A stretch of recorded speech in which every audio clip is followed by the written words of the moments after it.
د شکر ناروغۍ د مخنیوي لپاره د یوې روغتیا پوهې لارښوونه. یوې روسي روغتیا پوهې متخصصې د شکر ناروغۍ د مخنیوي لپاره د یوې نوې لارې وړاندیز کړی دی. د روغتیایي علومو او اندوکرینولوژي متخصصه یولیا له یو ټلویزیون سره په مصاحبې کې ویلي دي چې د شکر ناروغیو د مخنیوي لپاره یې یوه حل لاره پیدا کړې ده. دغه متخصصه ټینګار کوي چې د شکر ناروغۍ د مخنیوي لپاره تر ټولو ښه لاره د بدن طبیعي وزن دی. څومره چې د بدن وزن لږ وي هغومره په شکر ناروغۍ د اخته کېدو خطر لږ وي. دغې متخصصې یادونه وکړه که چیرې څوک ډیر وزن ولري پر شکر ناروغۍ د اخته کېدو چانس یې ډیر دی او هر انسان باید لږ تر لږه هر کال یو ځل خپله وینه معاینه کړي ترڅو د هغه د وینې د ګلوکوز کچه ښکاره شي.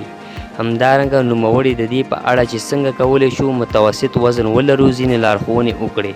هغې وویل چې د لږ وزن لرلو لپاره باید لږ خواړه وخورو او د ورځې په لړ کې فزیکي کړنې ترسره کړو.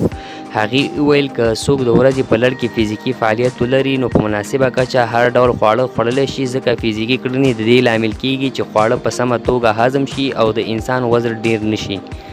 خو د خوړو دا ډول تنظیم باید په دوامداره توګه همداسې وي او د یوې لنډې مودې لپاره باید دا ډول رژیم ونیول شي.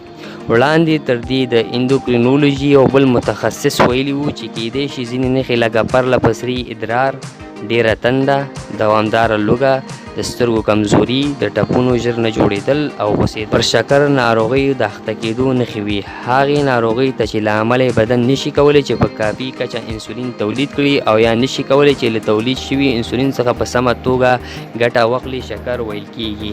په دغه ناروغۍ کې بدن نشي کولی چې له وینې څخه قند سلولونو ته ورسوي نو له همدې امله د وینې د قند کچه لوړیږي.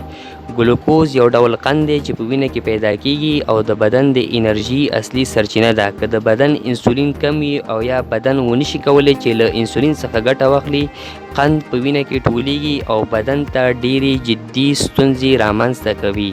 مننه.